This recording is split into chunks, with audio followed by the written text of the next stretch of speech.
Please rest assured that our commissioners are deeply involved in much more than is taking place in the county. Therefore, I'm only going to cover some of their projects.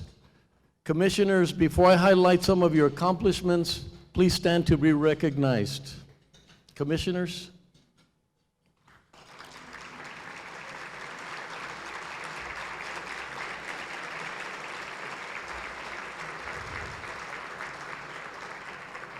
An amazing collaborative team that we have. I'll start off. Commissioner Carlos Leon, also known as Chief, represents Precinct 1. In collaboration with Sheriff Wiles, the Chief and his team have been instrumental in working to support the creation of Crisis Intervention Team. The ultimate objective of this timely program is to assist our residents who are dealing with an array of mental health challenges. If it's related to law enforcement, I can guarantee you that we turn to Commissioner Leon. This year, their office also led a project to connect hundreds of families to vital water and gas services through their partnership with El Paso Water Utilities, Texas Gas, and others. Thank you, Commissioner Leon.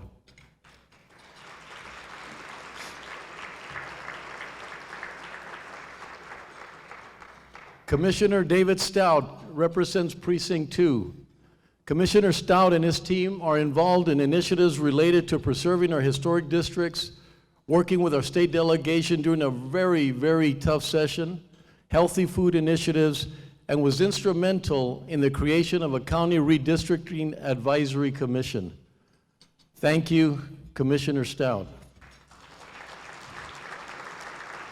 And I do not want to forget, they all have teams that work with them that are amazing, so I don't want to leave that out as well. I'd like to note that the 2020 census is complete and the Redistricting Commission is working on presenting updated redistricting maps, proposals to the Commissioner's Court. It has been said the citizens should pick their representatives, not the other way around. Next, I'd like to recognize our newest commissioner, Ileana Holguin.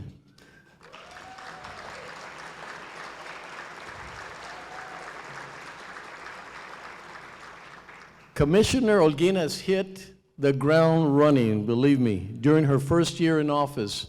This year, Commissioner Holguin and her team have spent much of their time in our rural areas ensuring the health of our residents. Commissioner Holguin has also made it her mission to ensure that the constituents have access to water and water services as quickly as possible. This year, she opened her satellite office in Fabens to be closer to her constituents. Thank you, Commissioner Holguin, and your team as well.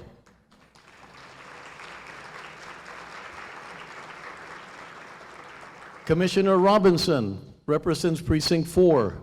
He is always finding a way to give back to the community, whether it's through fundraisers to help our homeless population or residents who are struggling due to the pandemic. Given his background as a Vietnam veteran with 2 combat tours, 25 years of military service, Commissioner Robinson works hard to ensure that our veterans are honorably recognized and that we achieve being a veteran-ready community. And also, hopefully, really pushing hard on an initiative I've had for a long time due to the community of veterans, and that is to be the veteran capital of the United States. And I can tell you, with people like Major Sergeant Gonzalez, who's sitting here with us, Fort Bliss, our beautiful new hospital, there's no reason why we should not be the veterans capital of the United States.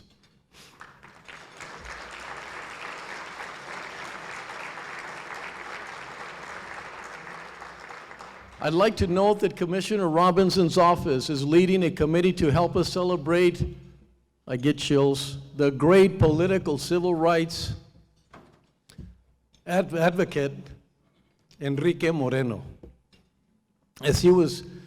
We have renamed the courthouse to the Enrique Moreno El Paso County Courthouse. I know this project is very, very dear to all the commissioners, but especially to Commissioner Leon, who maintained a very close relationship with Enrique. Finally, I'd also like to recognize our County Chief Administrator, Betsy Keller. I'll ask her to stand up, please.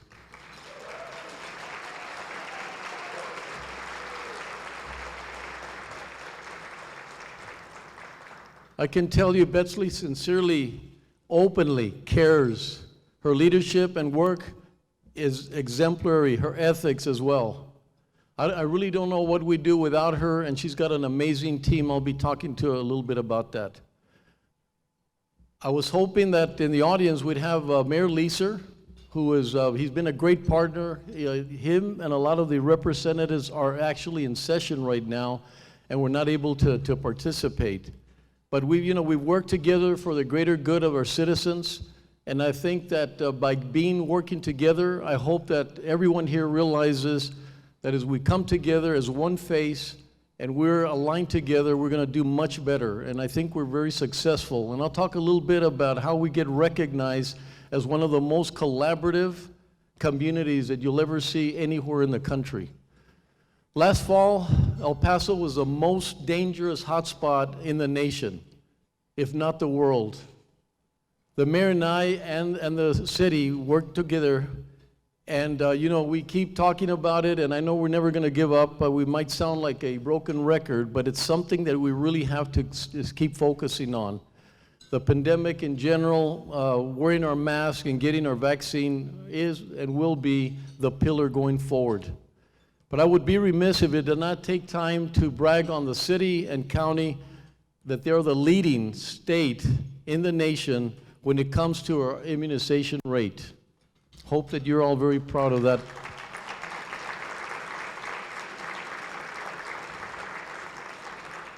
I can tell you that the memory of walking through the holding facility where many trailers held our loved ones was probably the most surreal situation I have ever gone in my life. It was heartbreaking. But ultimately, the reason to keep us from going back to this horrific situation, in our rearview mirror will be 2,777 souls that died because of the pandemic. That we should never make a U-turn. We should never come back to that. And I hope that stays with us every moment.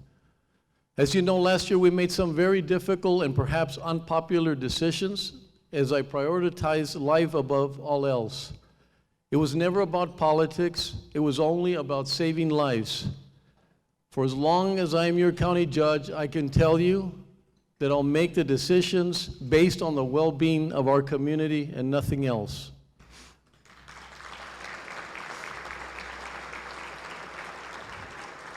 I received a lot of constructive and well-intended criticism. Does that sound good when I say it that way? The governor and I, okay, never mind. We had a 2-week shutdown, yet months later, we witnessed how the order made a difference on the entire community. If you look at the slide that we have here, around October 29th, when I issued the order, and then you will see that over the next few days, we begin to see 3.8 daily decrease in infections. This is all to say that critical actions from political vantage points of people like Representative Moody and others, we have a vantage points that's sometimes difficult to understand because we're there and we try to make decisions, and we always look at the projection of how something's going to land. And that makes it difficult because you might not have the same understanding. So I'm not trying to justify things, but it is a difficult situation to see things that others might not be seeing. Many thanks to the dedicated work of Joanne Bernal, our county attorney, and her amazing team. I can tell you, Joanne, are you in the audience? I'm not sure if she is, and her team. But I can tell you that they have taken the lead in every single county refers to us or calls us about legal actions that are being taken at this time or throughout the entire pandemic. We were relieved finally, that long-awaited weapon. And that long-awaited weapon was the vaccine. People don't realize that they'd been working on 15, 20 years on the vaccine. And isn't it interesting how when there's urgency and there's a need, things happen. So it's not like all of a sudden the vaccine was created. It comes from a tremendous amount of work on getting it together. We finally saw that light at the end of the long, dark tunnel. The vaccine and the appropriate decision to keep your mask handy, which I've always said, just like your seatbelt, just keep it handy, put it on. It's not that big of a deal whenever you feel there's a problem. Like I said, it will be the pillar against this or any variation of the virus. As of today, 74.5% of our community has been fully vaccinated.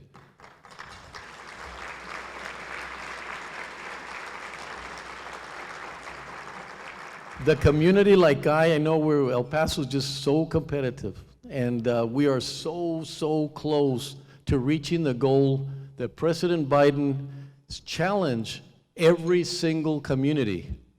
While other counties in Texas have sadly been overwhelmed by this virus, El Paso was able to hold steady as we only saw slight increases throughout the past few months. Our heartfelt thanks to our businesses and residents who responded by taking extra safety precautions in order to avoid seeing yet another large spike of cases. Not necessarily because of mandates and orders, but because the community decided it would be prudent and would protect our community.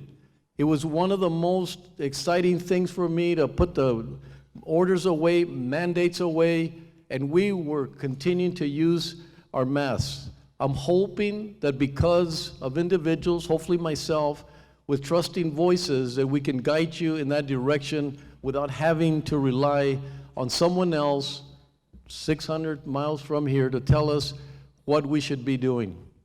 I'm thankful for the proactive efforts of our local health authority, Dr. Hector Ocaranza, and the City Council for supporting the decision to issue an indoor mask mandate.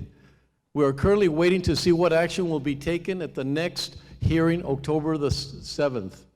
We're waiting for our friend, our good friend, who's sitting right there, Judge Morales, and we're waiting to see what happens on October 7th. No pressure. Your friends are looking at you, Judge. I'm just kidding. I shouldn't say that. So far, this has been the longest standing order without being challenged. Pretty amazing. We expected that to happen 1 hour after it was issued. So currently, as you know, we still have the mask mandate in place in all indoor facilities. And of course, we would not be here today if it were not for our first responders and healthcare workers.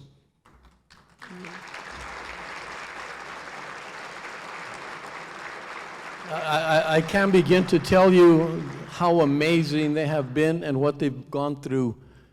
Please, you ever see any healthcare worker, law enforcement, please thank them. They don't feel that appreciated. We have the highest turnover we've ever had in the history in healthcare workers, teachers, and law enforcement.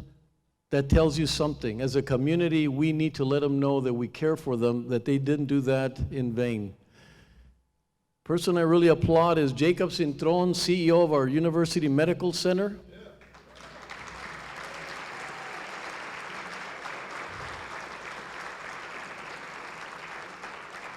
A really great friend. He just made one mistake. He lived a block from Jefferson High School, and he ended up at Burgess. I don't know. And of course, Brian Kennedy with the El Paso Sports Commission.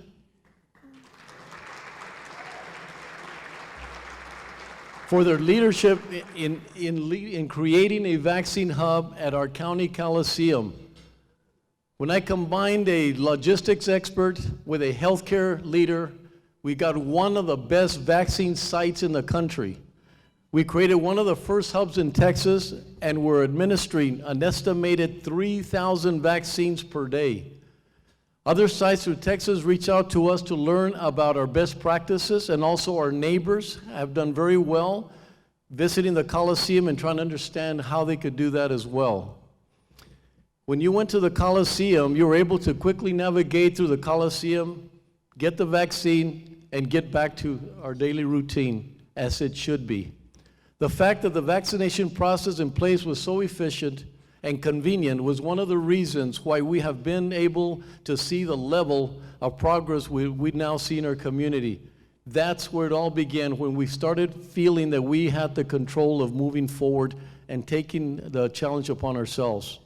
I'd like to show off our UMC mobile unit, which has continued to provide care to some of our most vulnerable throughout the county, where many of our residents lack access to transportation and healthcare services. I thank UMC and my colleagues in Commissioners Court for encouraging this project to become a reality.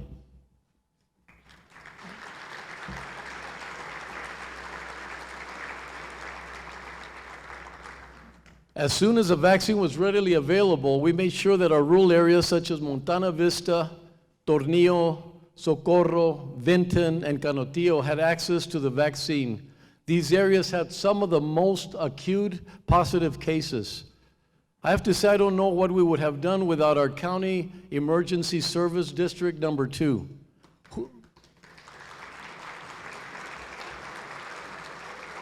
Who valiantly and selflessly stepped up to the plate. Representing ESD number 2 is Chief Esparza.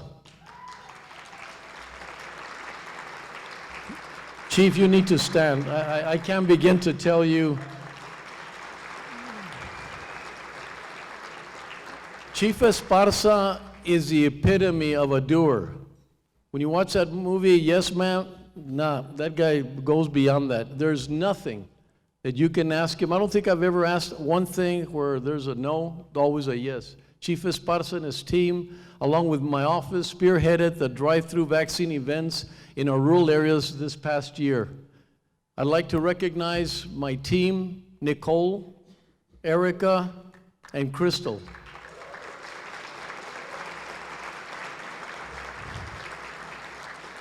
They coordinated the effort and helped to rally our county employees as these events solely volunteers. I'm truly blessed to have them on my team. I'm really blessed. My office, our commissioners, our county employees volunteered to be the ground helping many eager residents get vaccinated. There has been nothing more rewarding, I can tell you, nothing more rewarding in my life than to see someone who didn't think they were going to get it, especially at the beginning, that sense of desperation, or the lady that was 90 years old in the back seat because the neighbor brought them because they were too far from getting access to the vaccine. It's just an amazing feeling when, and all of our community is very similar.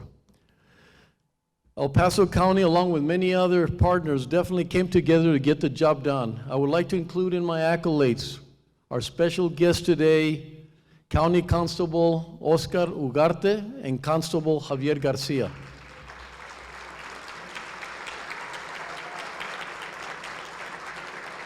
I cannot tell you the number of vaccine events that we had, and they were at each and every one of them. And I'll talk of one that's very special to us. I can tell you, when these two constables, if there's a cost of any kind, you know that they will be there. At this point in our vaccine journey, we realized that it was imperative that we take a binational approach in order to truly ensure the health and safety of all our region. It was sort of unreal that we have made so many efforts separately and not always of going forward. We're going to begin to see the importance of dealing with this situation together. We have now established a partnership with Juarez, with the Juarez cohorts, to address any future regional challenges.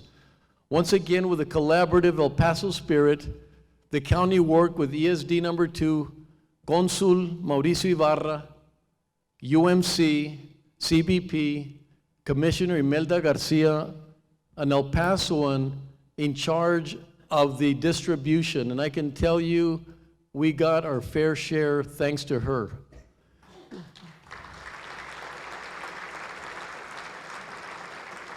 Emma Schwartz with the Medical Center of Americas, Texas Tech, and the Maquiladora factories, which included the help of USMC, Strategic Alliance, and Index to start a binational vaccine program in Tornillo.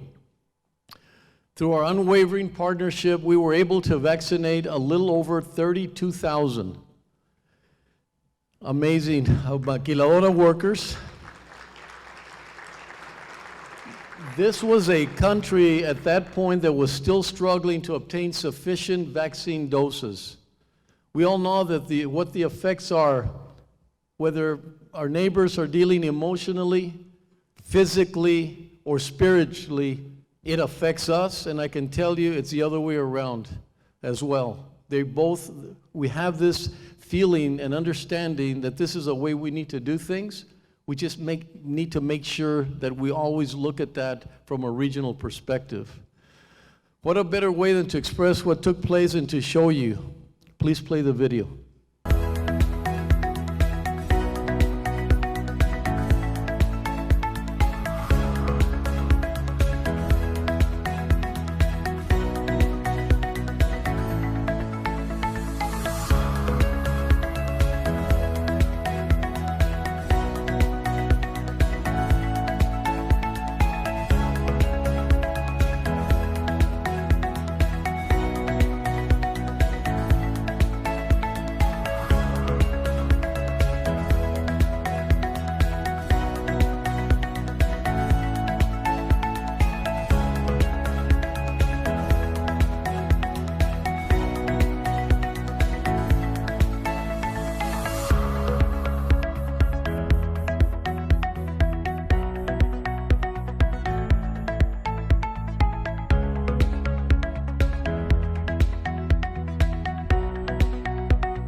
As a community, we should be very proud of that. They won't forget that.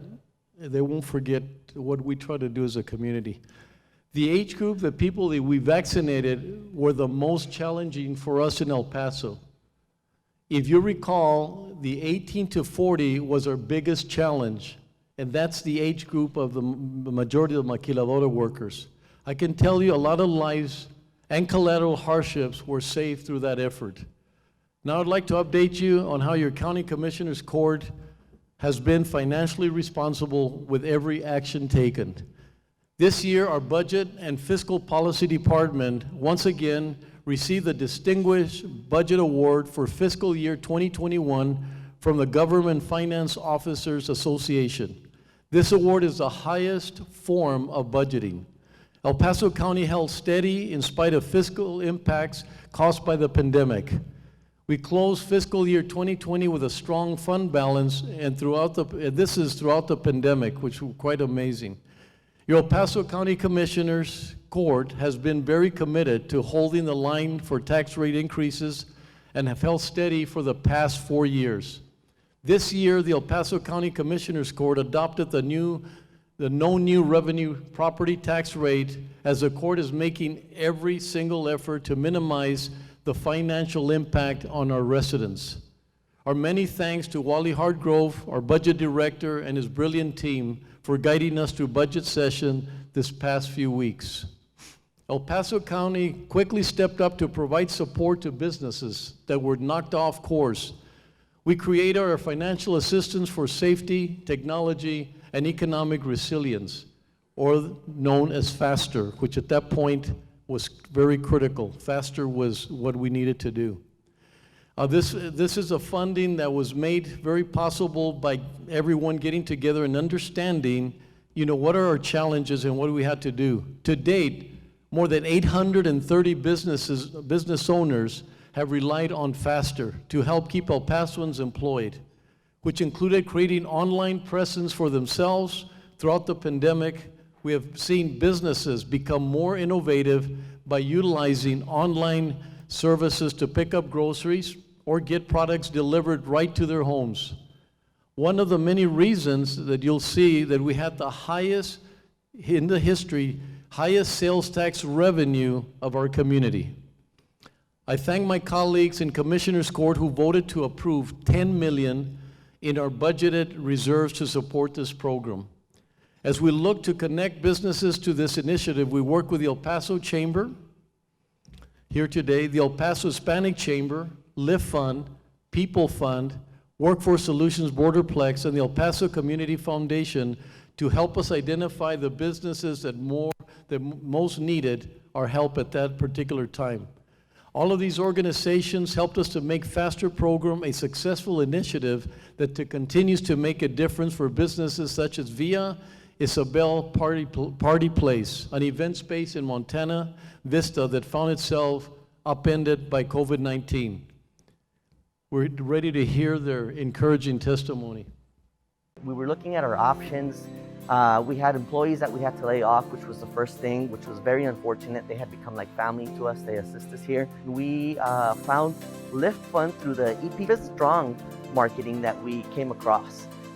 It was a blessing that was definitely unexpected. First and foremost is we were able to rehire some of the existing employees. They were still open and looking for work. And then second was all the COVID protocols that we had to follow in order to be able to reopen to the public.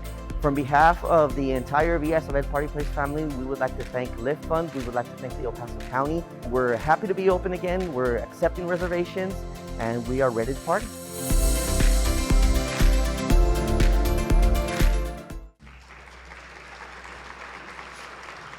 I'm really happy to let you know that they are now booked throughout the rest of 2020, completely booked. Our work to transform economic development in El Paso County also includes providing some of our region's most talented students. This is a project very special, and it's going to be very special to all of us. And this is working on aerospace innovations at our Fabens Airport as a pathway to unprecedented heights. Our Fabens Airport is home to the University of Texas at El Paso's Research Park, where our brightest students are testing and improving on new technology destined for space customers like NASA and the country's top aerospace companies. Some of the results will help NASA's Artemis program that will return to the moon for further exploration. I've been able to visit, and I can tell you that very, very few universities are offering that level of opportunities for our students. They're working on lunar landers or all kinds of projects that are beyond, mostly you have to be already employed to be at the level of their exposure of this. We're excited that we received a $5 million grant from the U.S. Economic Development Administration to build new hangars at the airport. This new expansion will strengthen UTEP's capability, attract private sector investment from aerospace companies, and prompt workforce development programs that produce the kinds of technical skill sets that will make our community globally competitive. This year, we received the Most Improved Airport of the Year award from the Texas Department of Transportation. We are excited and look forward to working with our partners to develop the aerospace industry in El Paso. Our wholehearted thanks to President Wilson and a relentless Dr. Shadari, amazing. Here in this very place, I was able to speak to the likes of Blue Origin, Boeing, Lockheed, all in the same room. And I'm talking about the top level, top shelf, as we say, in the industry. This will be the leading initiative. It's heading towards what we're calling 3,000 by 2030. That's 3,000 engineers who will stay in our region. I can tell you one of the saddest things I've experienced is having 100 master's degree PhDs and asking them if they have a job. Only one out of the whole group was staying in El Paso. We produce and export some of the most incredible talent, bilingual, unentitled, extremely energetic, and somebody else is getting them. It should help us to keep that passion and make sure that we never, ever try not to be competitive when it comes to keeping our children here, or our young adults. So speaking of the technology, the pandemic exposed how critical it was for all residents that were involved to have access to internet. That is why we are excited about the role leading our region's this is the county leading the region's broadband improvements to provide better internet connectivity for our students, our families, and for our businesses. This is an incredible statistic. There are 33,000 624 El Paso households that do not have broadband of any kind, and that's including cellular data. Case in point, some county areas were not able to take advantage of telemedicine, now an invaluable, and as you know, just think about how valuable it is to have telemedicine in the future. For the first 6 months of the pandemic, telemedicine represented a large percentage of our clinic visits. 25 to 35% of total monthly visits were conducted using telemedicine. Yet our communities in the county were at a disadvantage and were not able to benefit of this life-saving service. Our school districts, experts, and advocates from the public and private sector, as well as nonprofits, have joined Digital El Paso to help establish this region as the area's largest binational connected community in the world. My heartfelt thanks to our directors, Michael Hernandez, Jose Landeros, and our CIP engineer, Fernie Hernandez, for all their work of all these critical projects. Our future is bright, and El Paso is truly leading the way. Well, the last 18 months have been difficult for everyone as we had to rethink we have to do a new way of conducting business. These changes do not stop our various county departments from continuing to break barriers and make our community shine. During the past year, El Paso County received the National Association of Counties Achievement Award for its pretrial justice modernization, and also won the American Cities and Counties Crown Communities Award for Pretrial Justice. This elite award was only given to 6 cities in the United States and was due to the excellent collaboration between the judges and magistrates, the Sheriff's Department, and the Criminal Justice Coordination Department, and many other county departments to advance pretrial justice in El Paso. If you notice, as we speak about a lot of different things, the Sheriff's Department somehow, some way is always there. Very proud of them. Very proud of my good friend Pete Ferroni, who is the president of the Sheriff's Union, who's here with us today as well.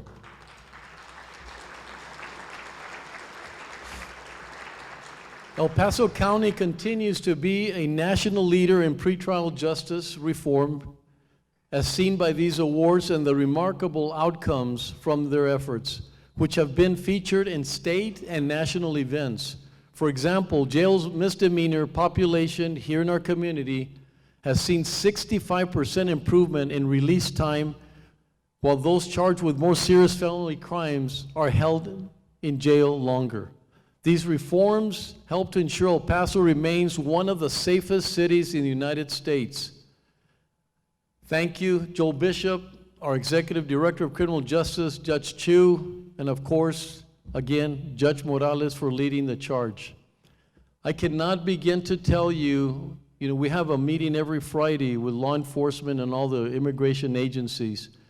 I cannot begin to tell you how different it is from any other community, as I said earlier.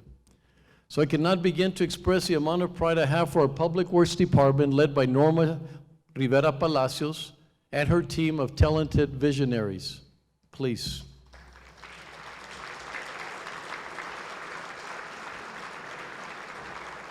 The women and men of this department include our Facilities and Maintenance Division, Infrastructure Services, Parks and Recreation, and Planning and Development, who stand ready to provide a standard of quality service delivery of our entire community. I also want to add that this hardworking team are always in the front lines, especially this year as we saw the incredible amount of flooding in El Paso. I can tell you that weekends to this team are an extension of their work week, every single weekend. After completing several long-range planning efforts, including a major update of the county's stormwater master plan, we're managing over $40 million worth of applications to the Texas Water Development Boards of flood infrastructure, funds to mitigate flood hazards throughout our lower valley and eastern El Paso. This eyesore, I can tell you, in devastation to our community must be in our rearview mirror. I cannot tell you when we meet with interested companies how important that is as to whether or not they stay in our community. The county is also committed to enhancing mobility for our community residents and department, and they managed approximately $80 million worth of design and construction, multimodal and comprehensive mobility projects this past year. These projects included the grand opening of East Lake Boulevard, which I think was amazing. It was at the level of any TxDOT project. The county's single largest investment in roadway infrastructure to date. This past year, we have managed fund-granted design and construction of critical first-time water and wastewater projects that will provide service to over 200 homes in East El Paso and in the greater Favens community. The projects are funded through partnerships with the North American Development Bank, U.S. Bank of Agricultural Rural Development Office, Texas Department of Agriculture, El Paso Water, and the Lower Valley Water District. I thank this talented team for their dedication to improve our infrastructure throughout our county. Our Parks and Recreation Department, led by Veronica Myers, continues to go above and beyond with any initiative or event. We dream it up, they make it happen. Case in point is a healing garden. Because of the pandemic, people have realized that being outdoors gives us a sense of something that cannot be taken away from us. That was very important. There's restrictions, there's things coming up, but I can tell you, being outdoors was so important to us, especially with our mental health challenge that we'll be having. You know, we literally had a bike shortage last year. I think that tells the story. The county is currently working to complete a comprehensive master plan that will guide the county in future facility investments, public programs, and improved maintenance and operations. Speaking about the county's facilities, we are also embarking on an exciting study of the County Coliseum, Escárate Park, and Event Park Market to help us determine what investments we need to make at our facilities to help our region grow, whether it's through entertainment business, our sports industry, anything that will help us bring more people into our community, but also for us. I think we've been long waiting to see what's going to happen with Escárate. You're going to be extremely impressed. Our many thanks again to Brian Kennedy for his many years of managing the Coliseum, and I really wish my good friend the best in all your future endeavors. Brian.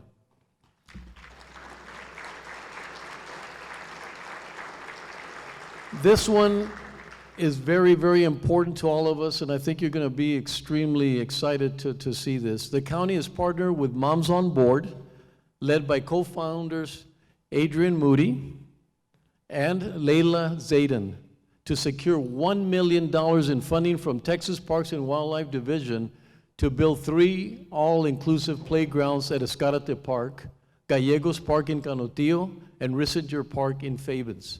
For the first time in our community, children with disabilities will be able to play alongside other able children. These playgrounds will be designed to promote the healthy development of children's physical, social, and cognitive and sensory abilities, which will empower our children. We also know that when we have children that are disabled with children that are completely healthy, we don't know who gains the most. They get to see the struggles, and they get to see the things they maybe are taking for granted. So it's something that is great for all of us. El Paso's children deserve the best, and I am proud that our county is part of this campaign. Thank you.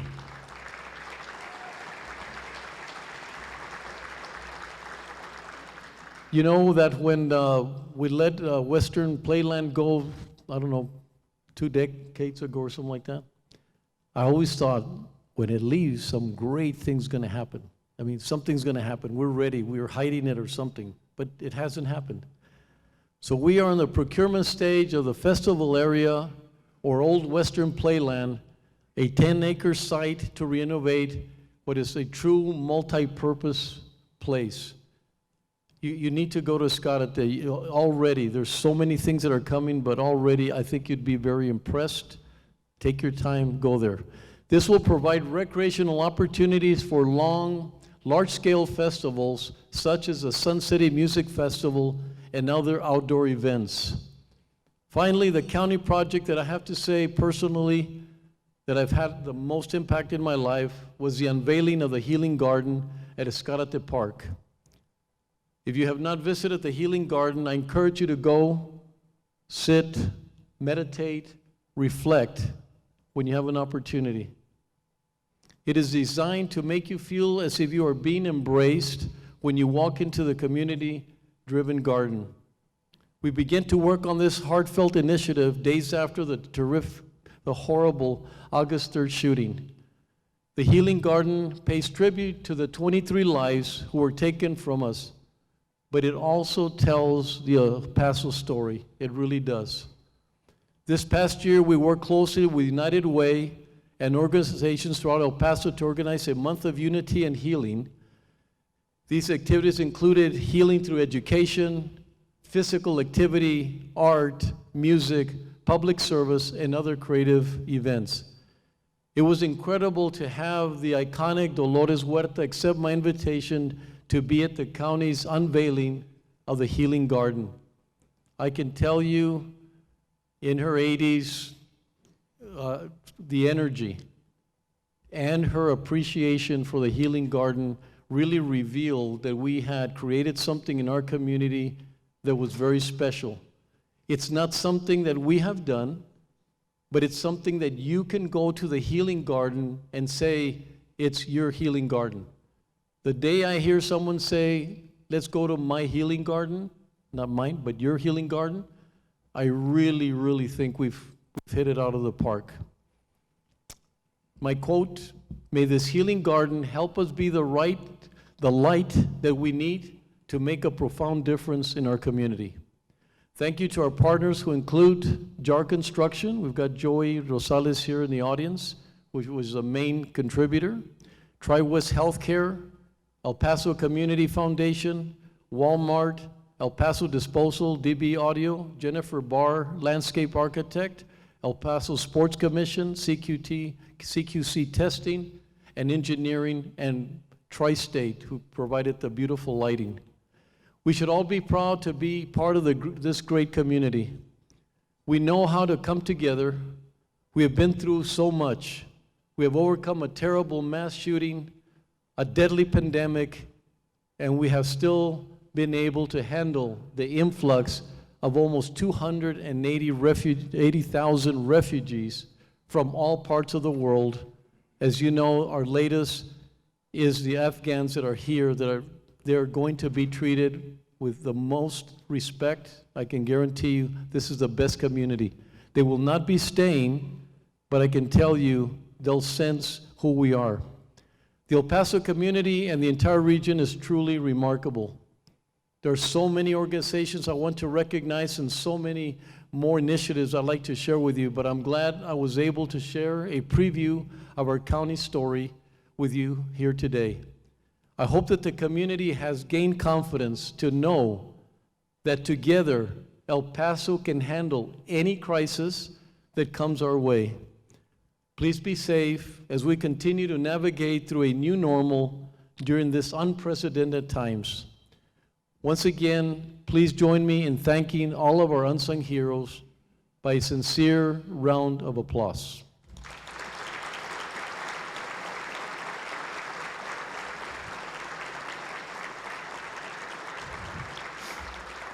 We have at each one of your tables, there in your brochure, if you do get, I think it's a sticker.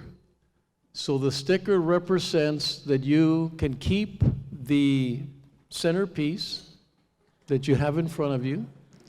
So no, you don't have to hide it. It's not a quinceañera, okay. But this is the deal. Whoever gets the actual centerpiece, the tequila, you saw a little tequila bottle? You have to give it to somebody else, so there'll be two winners. I got, someone said that I was trying to make everybody happy, And they said, Ricardo, stop making everybody happy, just give them a tequila. So there it is. I don't know how we're going to pull this off, but we have also, the hotel is raffling one night and a breakfast and free valet parking. And I think you had to have dropped your cart, and on your way out, please drop it and we'll give you a call. And that will assure you, if you win, one night stay here at the hotel. So finally, de veras, con todo mi corazón, mil gracias. Un abrazo a todos. Gracias.